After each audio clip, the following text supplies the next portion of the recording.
Namaste. Welcome to this Ask Me Anything session 10, number 10 now. So we've been going for nearly 10 months, which is really exciting with this. And I have to say, I'm really enjoying the questions that are coming in. And I hope that you're finding it useful too. So thank you for that. So just before we get started, I just want to say that we had a little irregularity in the time of the month that I do this, because we were being in the States doing on retreat. We had an amazing time on retreat, and but it'll be back to, I'll be recording this towards the end of every month like this. So I also want to say thank you very much to Christina, who has put the timestamps in the comments for the previous one. Thank you for doing that, for a section of the questions off. That's really, really helpful. I appreciate it. So let's get started. Before I go into this month that we're going to look at, the idea of this video, when I do these, is that you can literally ask me anything about awakening. Let's keep it about awakening. And anything that you want to ask or share, any challenge that you're having. Also, if you want to share your success with me too, I would love to hear about it. Put it as a comment underneath this video. And then at the end of November, I'll take some time, like I'm doing now, to read through those and address them. Just like what I'm going to look at now have been sent in over this month here. So Laurie Carlson says, thank you, Helen, as always. It's very interesting. Thank you, Laurie. I appreciate your support. You're always there and very consistent. Thank you so much. Diane Spencer says, thank you, dear Helen, for sharing your gifts of compassion and for describing the etheric in refreshingly clear, simple, super helpful ways. So grateful to have come across your teachings. Well, thank you. And I think, as I remember you referring to, we're talking about the different kind of energies and things like that. So I'm glad it was helpful. Nadia S says, hi Helen, you said once when someone asked you about fulfilling a desire that was contradicting another desire, so in fulfilling a desire that's contradicting with another desire, that the mind cannot imagine both these things together and that we should try to harmonize them. How to do that? Is it the same way as in asking, is it true it's not possible that both things, etc., and then feeling into it? So basically using the contemplative technique. So if you've got two desires that seem to be in contradiction, so as an everyday example, let's say there's two things I want to do and they're both happening on the same day, so, or at the same time, and there's some kind of conflict, just as an example. Or I want to go two different places with two different people. I can't do both. Maybe I don't have the finances or the time to do both of those. So what I mean by harmonizing that is to look at what you really want in that. So in the example that we're using, there's two places I want to go on the same day, and I can't do both of those. So if I look at, why do I want to go to that place? Let's say place A and B for the sake of the example. How will I feel when I'm in place A? And how will I feel when I'm in place B? So I think I want to go to this place. But really what I want deeper is to feel the way I'll feel when I'm at that thing. So if I'm going to a football match, I don't know. So place A is a football match, and place B, we could say, is a friend's gathering, a social gathering.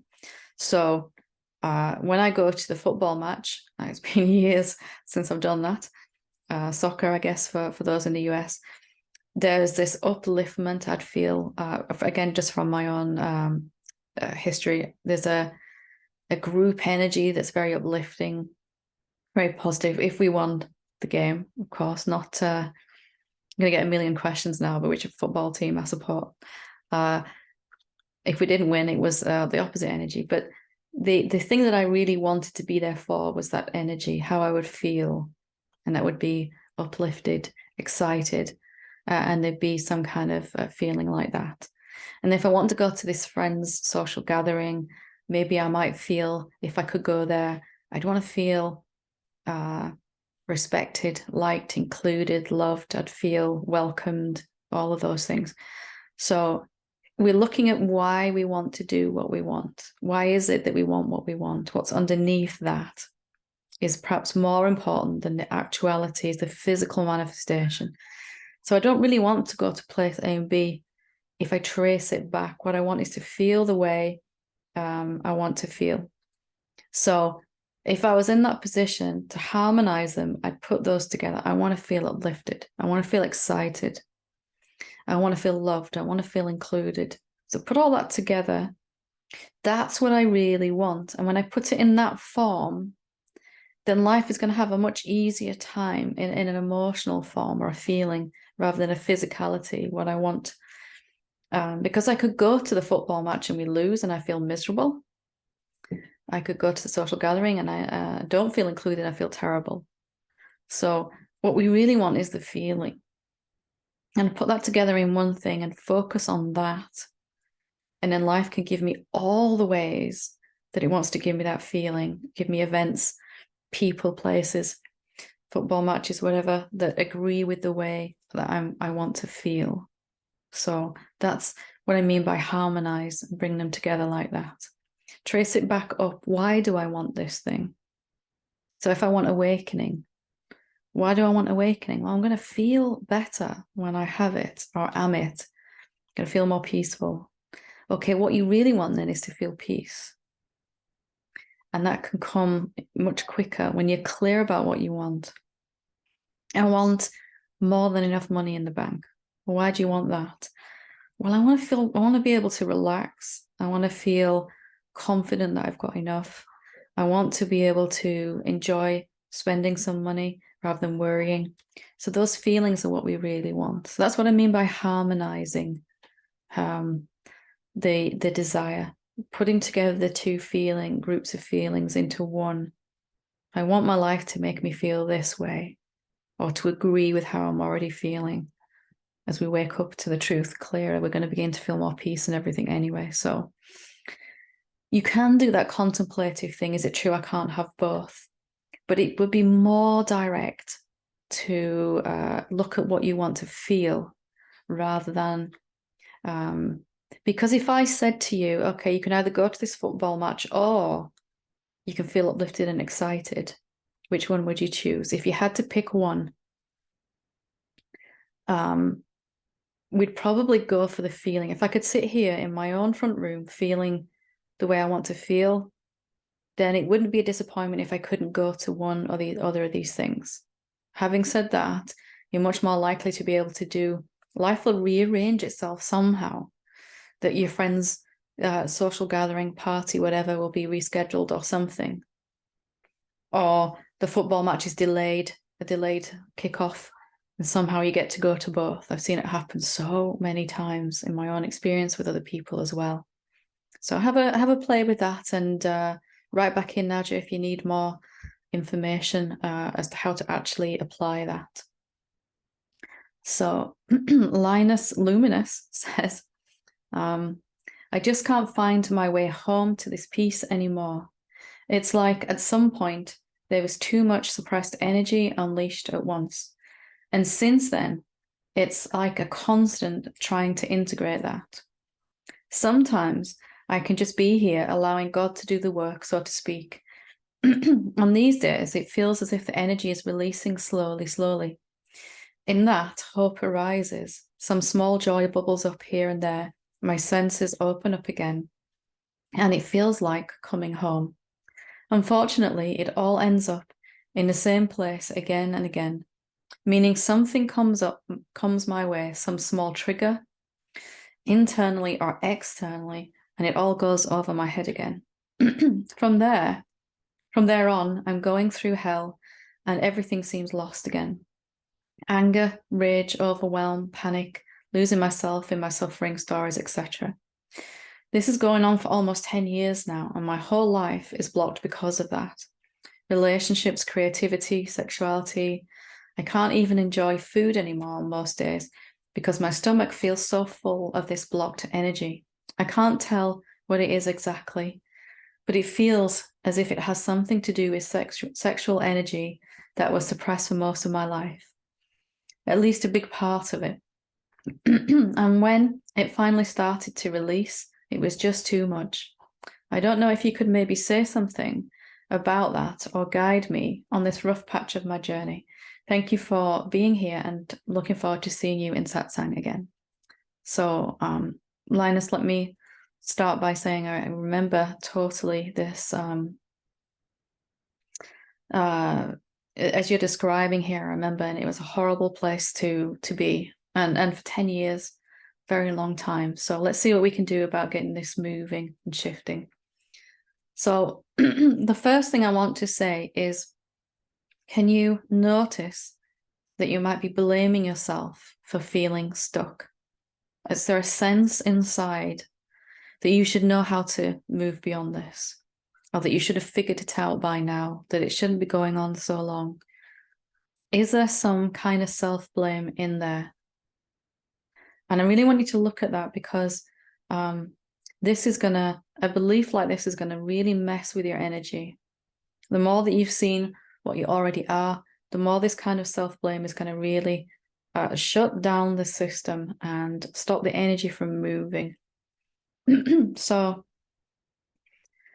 whether it's sexual energy or whatever it is that's there, the next thing I want to say is that your body can deal with this. Absolutely. Your body can integrate it easily. Once the beliefs that are jamming up the system are removed. So if I was in your position, and I have been, I would stop trying to integrate the energy. Stop doing any energy work that you're doing right now. And this is just what worked for me. Naturally, your body knows how to deal with the energy, even as strong as it gets. Your body will know exactly what to do with it. It cannot be overwhelmed, because the body is consciousness, is the self too. And what's happening is, when some belief comes up to be released and looked at, it stops the energy. Energy is supposed to move and be released, as you've felt. Sometimes you said some days when everything's open and free and light, that the energy moves on its own anyway, and some of it's releasing. So what happens on those days when that isn't, when you're back in hell, as you said, and I totally remember that, is that there's some energy, some belief playing that's getting in the way of that. So all we need to do is to look at the beliefs that were valid for you as a separate being, but are now really messing up your energetic system. The self is unmanifest and infinite. And the body-mind is a manifestation and is a vibration. So if there is a belief, that's a vibration, a thought. And if you imagine the overall, whether it's sexual energy, I had a lot of that too. It was a real challenge for me to deal with that. The energy is trying to move up the chakra system, back to the crown chakra where it's peace. You can feel it stuck in the solar plexus area, in the stomach. And it may be other chakras too. For me, there was a lot of safety issues, the root chakra, throat issues, still working on those, self-expression. But as we begin to look at the beliefs, that frees up the system so the energy can move quite powerfully on its own. So how do we do that? Well, I want you to look at the negative emotions that you feel. You've mentioned overwhelm, panic, rage, anger. So if we look at anger and rage as being the same thing, rage is really, really contracted anger, really intense anger. A real same belief behind anger, but still really, really multiplied. When anger's been not allowed for a very long time, it turns into rage and kind of intensifies. Fear is you've put overwhelm, panic. So overwhelm panic, which is just fear, but obviously very intense in the system, flooding the system, the meridians and the chakras, everything. So there's three there. There's a sense of being overwhelmed. There's fear, and there's rage or anger. I want you to look at other ones too. I've asked you about blame, self-blame, unworthiness. You might even find by now there's some self-hatred in there. There was for me a massive amount of self-hatred because I couldn't get through this stage. I felt like I was supposed to know how to do that, which is absurd, really, because it's not like you're born and then somebody gives you, here's how to wake up manual. When you're ready, read this, So you've been doing the best that you can. So for each negative emotion, I want you to look at the story behind the emotion, because the emotion keeps getting produced until the thought is no longer believed. So I have an idea that was true for me as a separate being, but is no longer true as the self, such as I'm not good enough, or I can't get what I want, I'm not safe. For me, I'm not safe, I'm in danger, was producing all of this fear. The fear kept coming and coming, and every now and again it would go away because it just went back down, and it would come back up again, and I felt like I was getting nowhere. It's like, how much of this fear do I have to feel before it stops?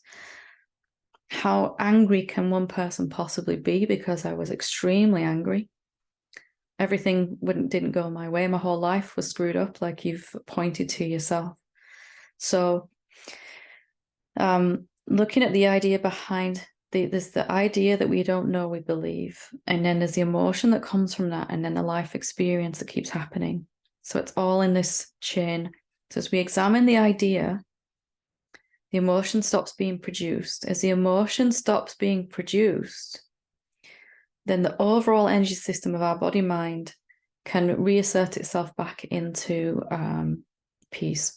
So what that means in clear practical terms is these energies, if you imagine the vibration overall of your body mind here, and then as you start to see what you are, it moves up to here, even higher frequency, peace, love, joy, that openness that you described, all of that.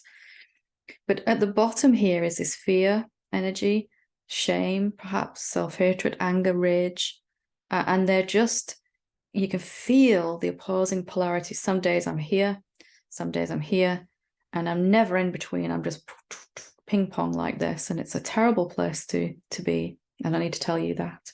So as I question these beliefs, is this really true that I'm not good enough as the self? Is it true I'm not safe? Can I actually still die? Can I run out of money? All these things. Then what happens is this begins to catch up with here. And there's always a tiny gap as what you see becomes integrated and you begin to live it. There's a little gap. What happens is then you go like this. The body and mind's always, what's possible for you to feel is always going up. And what you're actually living as is always kind of following it. And it's not, you can feel that you're living in pretty much two opposite ends of that spectrum, right? So how to question the beliefs, I would look at the core teachings playlist on the YouTube channel, on my YouTube channel where you're watching this, and look at the contemplation video. Ask the emotion, what does it feel? What does it want to tell you? What does anger want to say to you? When I looked at anger myself, it was a real, if anger had a mouth and could speak to me, it would have said, it's not fair. I can't get what I want. I can't get what I need to feel safe, to feel loved. Unworthiness, shame was saying to me, I don't deserve to be happy. I don't deserve to exist. I don't, there's something fundamentally wrong with me. I'm flawed. Can you feel, not F-L-O-O-R-E-D, F-L-A-W-E-D. So there's something inherently wrong in the way that I'm made, something like that. Fear, I'm not safe. Any moment now I could cease to exist. And that was terrifying. And when the body goes, I'll be gone, So these beliefs for me didn't automatically disappear just because I was seeing clearer what I really was. What did happen, the clearer I saw, the higher this one went.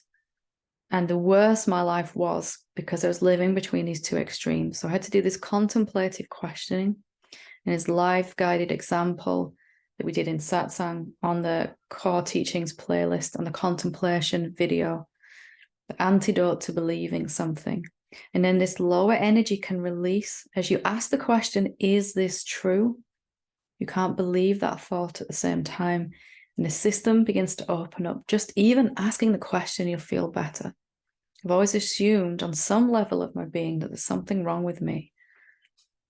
I've always assumed somewhere, not logically, of course, I'm not aware of it either, that I believe that I'm not safe.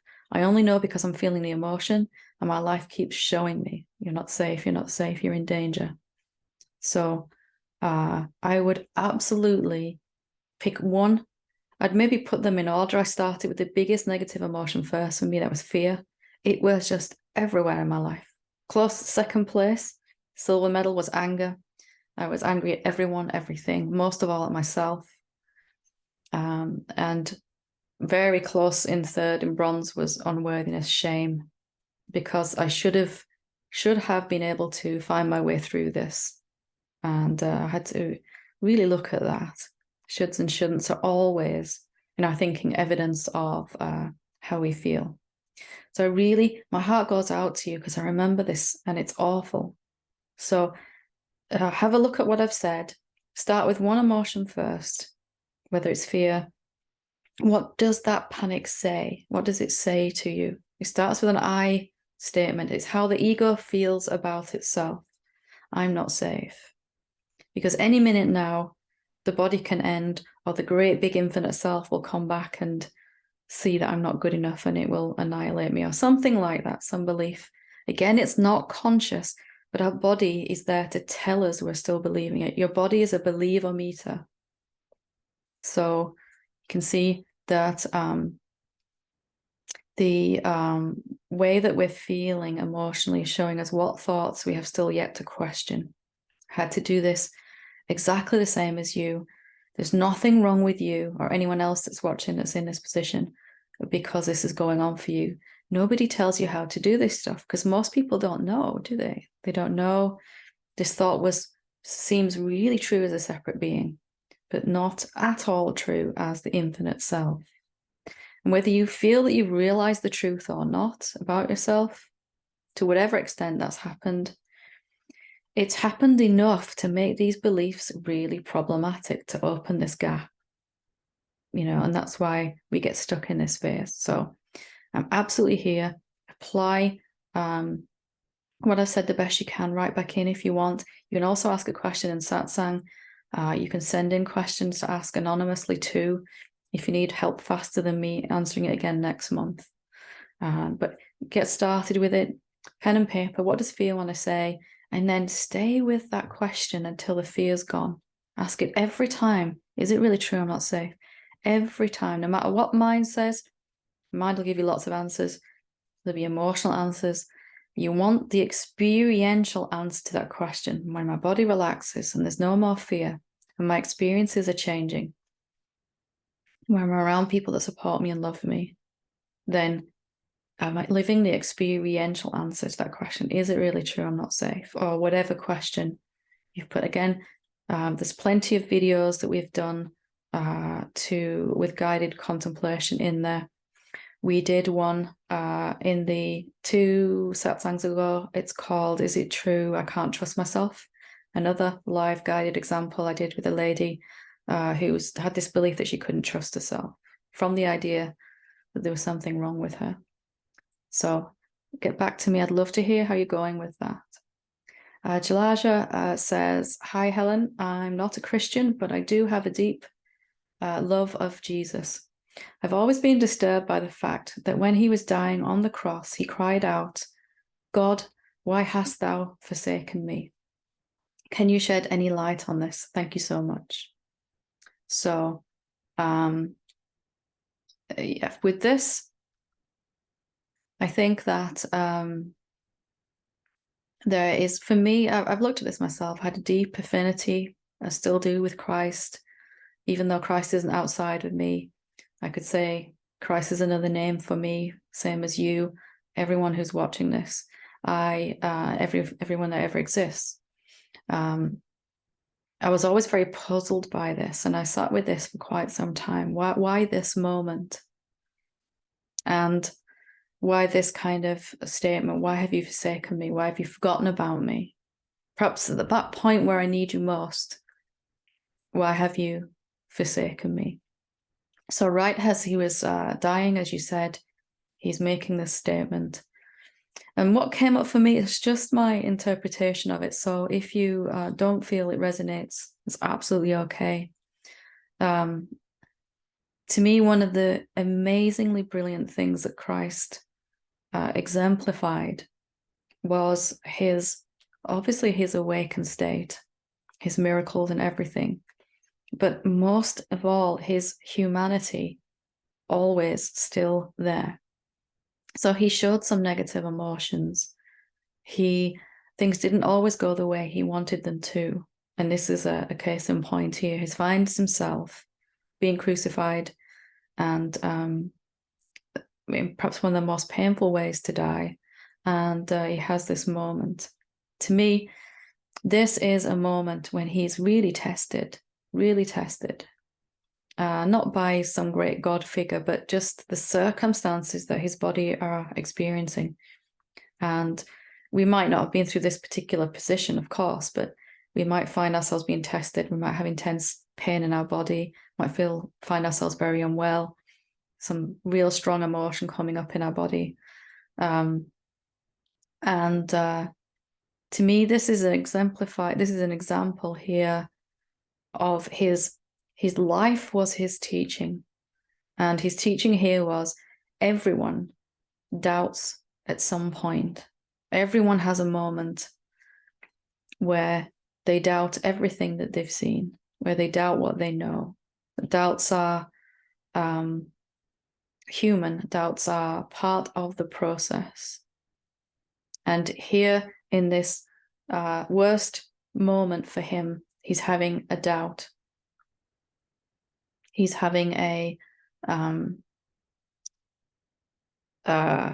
real human, intimate moment where, just like any of us would, his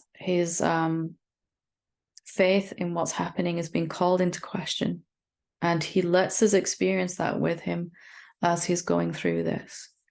To me, that's what makes him such an amazing teacher. As an example, he showed his human frailties still. It wasn't just peace, love, and joy and everything's fantastic in the world. It was, here's a moment where I'm really doubting. So I hope that helps, because we've all been, not in that same physical position, but we've all been in that moment where we doubt everything. We doubt we can do this.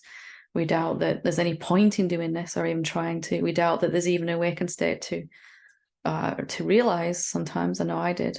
Like, what if it's all just a big lie? There is no greater self. All these thoughts would come to my mind. The other interpretation that I've heard, and I can't quote the source, I'm sorry, because I forgot where I've heard it from, is that his saying of "Why hast thou forsaken me, God," or the Father, as he used to call, is some reference to his final realization that he was no longer separate. God, the idea of God as separate to him, has been forsaken, has left. God as a separate entity to him has forsaken him. I'm not sure. That doesn't really resonate with me, but it might do with you. So I'm just kind of including it here for the sake of that. So SK says, "Hi, Helen. I've always tapped into and taken on emotions of those around me. Now I wonder if being an empath is just really showing me I have the same beliefs inside me, therefore triggering the same emotions as the others. I know empaths put a bubble of protection around themselves so they don't take on others' emotions, but that's not really necessary, correct? There's only the one. Would you please share your insights on empaths and what they should do? Thank you so much. I love and appreciate you. Thank you." So is it that I'm soaking up the emotions of those around me, or is it that those others are me and I'm just seeing the same beliefs manifesting in that? So for me, the answer would be both.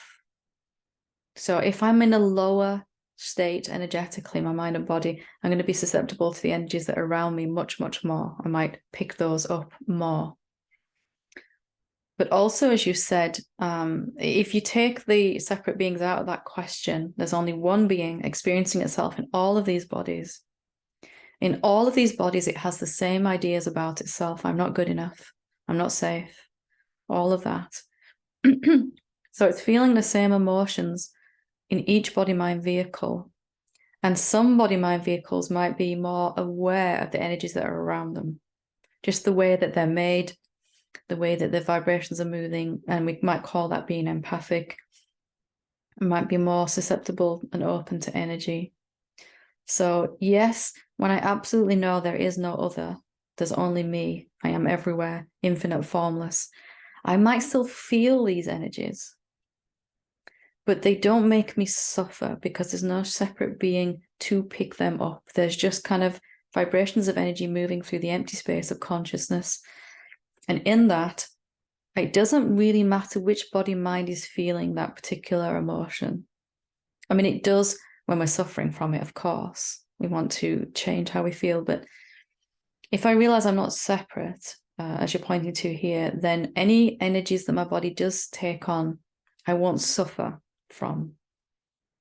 So for me now, I can sit in a room with a lot of beings for a long time. And there might be just a sense of, okay, I'm ready to just go sit by myself for a while, but I'm not suffering. That's the key. And in that as well, you're much more likely to attract people with higher energies that are operating with peace, love, joy, contentment, all of that. So you can also soak those up too. You know, it works both ways in that. You can also put a bubble of protection around you, like you said. I used to have to do that myself. That was ineffective. Well, I still thought myself to be a separate being, though. I will put that in as an extra because while there's someone here to be affected, I'll be affected. While there's the idea of others to affect me, I'll be affected. Same thing I've just said there, two different ways. So I hope that helps how to kind of move forward with that. There's nothing wrong with protecting yourself. You know, sometimes I still love my crystals. I might wear, you know, certain, if I'm going to a place where there's kind of heavier energies, I might wear some crystals that are help to stabilize and ground me and all of that. But I don't have to have those. It's not like if I forget them, I'm suffering. So can you see the difference in the way that we're approaching it here? So, okay, so let me just.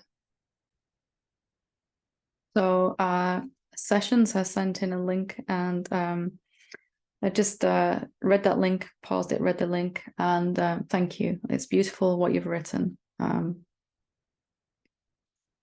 Just have to beautiful words that you wrote, and the link is in last month's Ask Me Anything Volume 9. You can look at that. Last but not least, by any stretch of the imagination, is One Love Henry 1, who says, hello, Helen. I wanted to meet you on retreat this past month, but couldn't get the time away. I hope to meet you next year. Please let us know as soon as you can, as soon as you know when you'll be visiting the US, so I can, excuse me, so I can request the time off. My question this month is around self-limiting beliefs, namely the belief I'm less than or unlovable. Why can't I heal my heart with self-love? I have all the love and empathy in the world for the other, but somehow my ego holds the love back from me, which is in fact all of self showing up as me. How do you work to drop the belief of unworthiness? My heart breaks to love itself, but there is a wide gap there. It cannot leap.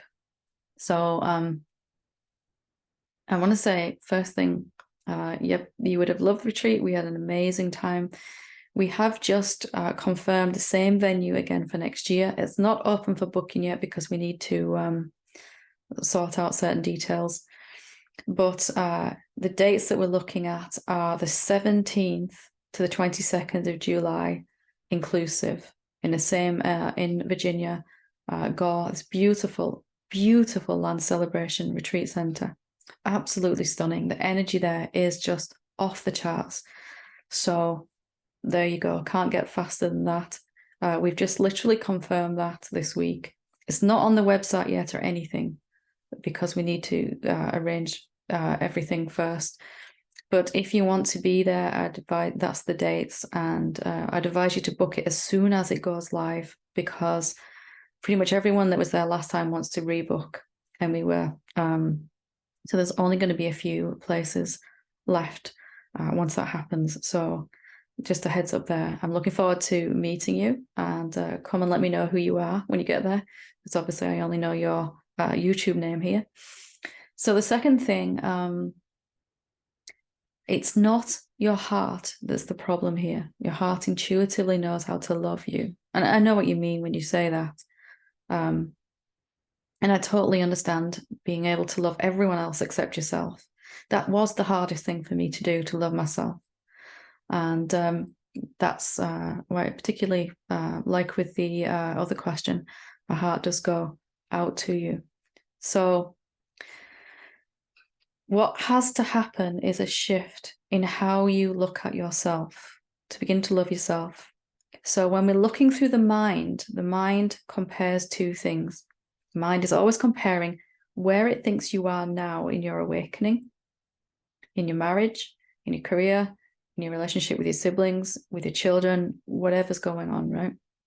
Where you think you are now and where it thinks you need to be, okay? So the sun's coming down here, so I can gradually see as I'm recording this, the shadows coming up. So yeah, it's kind of a beautiful sunset I'm looking at out the window. I'm recording this in my home, so it's quite stunning.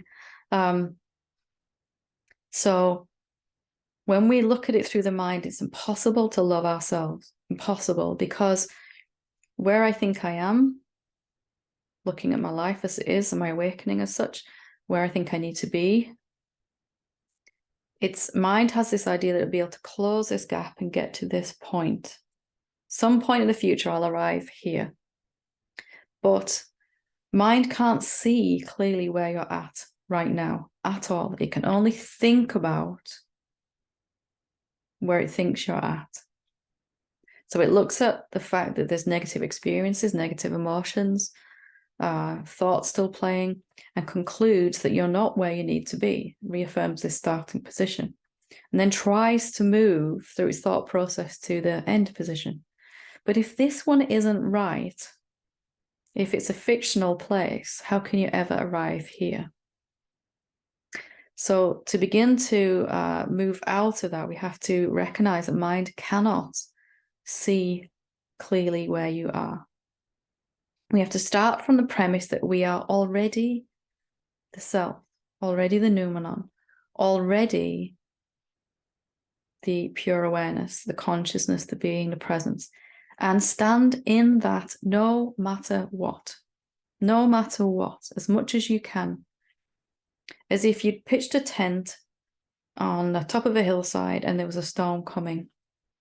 So you're just running around fortifying where you've pitched the tent and hammering those nails back in, those tent poles, and the wind's trying to blow the tent, the wind of the mind, and you're not, I'm standing here. I am not moving, even when I feel scared, even when I feel like I doubt, even when I have the same old horrible experience again, or the same person says the same thing to me that triggers all this guilt or intense anger or whatever it is that's going on. Why? Because that's the only thing that's true. You are already the self. The body mind may not be continuously living as that just yet. Why? Because, with all peace, love, and joy, and all the things we associate with awakening, because we're starting from mind's reference point. My mind said, when I have no negative emotions, when I have only experiences that I love, when my mind is completely silent, then and only then will that be the evidence that I am the self. But my mind couldn't understand that the reason I was experiencing these negative emotions, negative experiences, and crazy, crazy tsunami mind is because of this idea that I am not already who and what I need to be. That idea is so toxic in our system that it shows itself as all these emotions and experiences. So as the infinite self, I'm so powerful, whichever idea I look through, I'm going to experience that as infinitely real forever until I question it. So do you really know that you're not where you need to be? You don't. You can only reference, if I ask you for what evidence, show me the evidence that you're not already awakened. I can ask anyone this. You could say, well, I'm having this negative emotion, this experience isn't going my way, I forget the truth at certain points, but all of those reasons you could give me, if you wrote them down and gave it, here you go, here's the evidence that I'm not where you are, I'd say, well, all of those are a reflection of this belief that you're not where you need to be, not where I am, not where Christ, Buddha, Krishna, all the contemporary teachers, that I'm not already the awakened self. I let some external thing cause me to doubt my knowing. External thing, external to the self. So some emotion, some thoughts, some experience. And I let that dictate what I'm gonna, where I'm gonna pitch my tent, rather than the absolute certainty that come no matter what, I am the self. And when I began to love myself like this, it was the only true thing I could say for myself. Then this comparing, judging, evaluating of myself began to fall away and eventually stopped completely. And it was such freedom. So you can't get to point B from point A when point A doesn't exist. And point B doesn't exist either.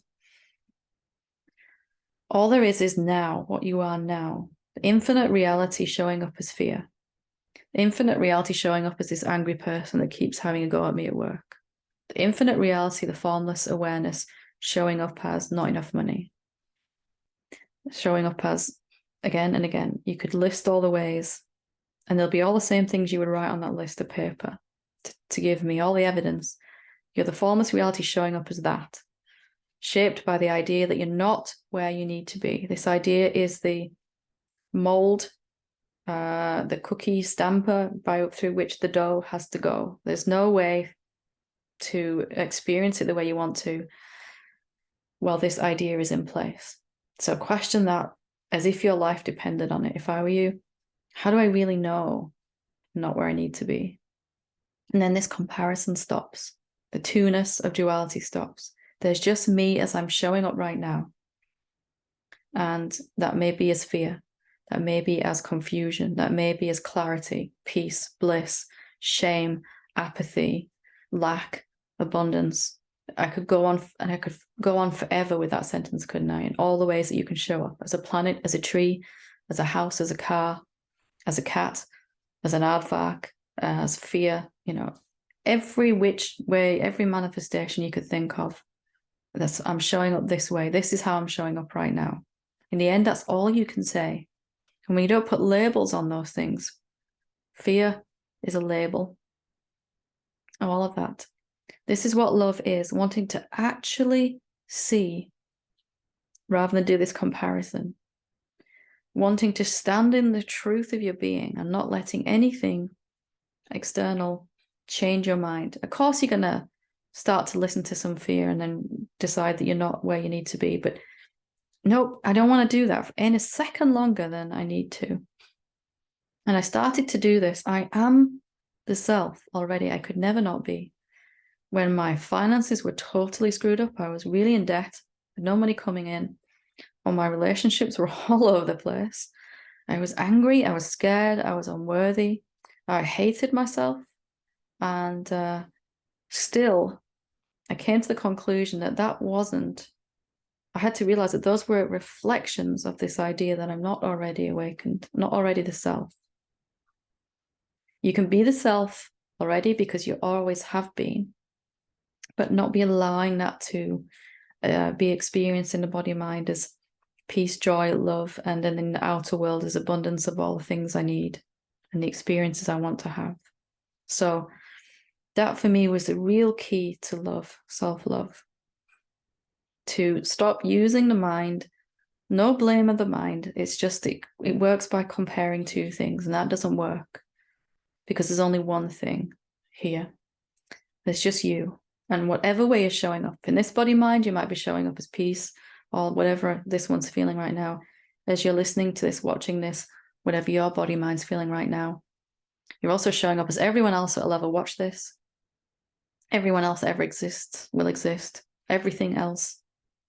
So that is the switch over. I'm not going to let anything, any phenomenon, anything transient, anything that's not permanent, determine what I know myself to be.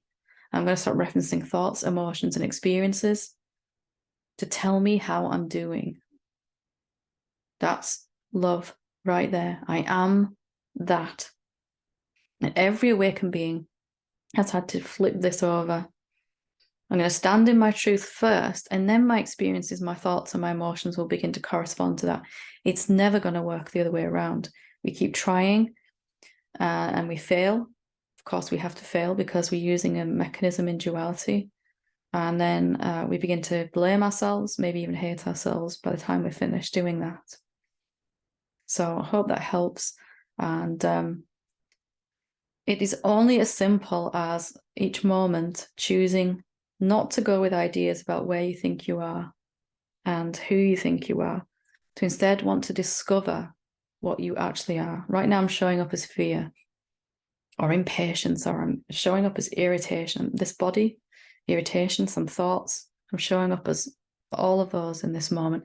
That's all I can say. I can't make any conclusions about where I am, how awakened I am, or all of that stuff. I just know that I must be already the infinite self. Why? Because that's all there is. When I did this, it began to turn it around for me. So again, if you need extra help with that, write back in, and or if you want to turn it around even faster, you can get on Satsang Live if you can, or you can send a question into Satsang to be asked anonymously. And being right where you are, and you can and will and are turning this around. That's where this question comes from. And the same for Linus too. It's not a nice place to be. So I hope you've enjoyed listening to these questions and answers, and I hope you've got something out of them. Again, if you have something you want to ask or share, or challenge you're having, or something you've just had a big breakthrough, an epiphany, I'd love to hear about those too. You can put it as a comment underneath this video, and I'll address it in the next one. Thank you. Much love to all of you.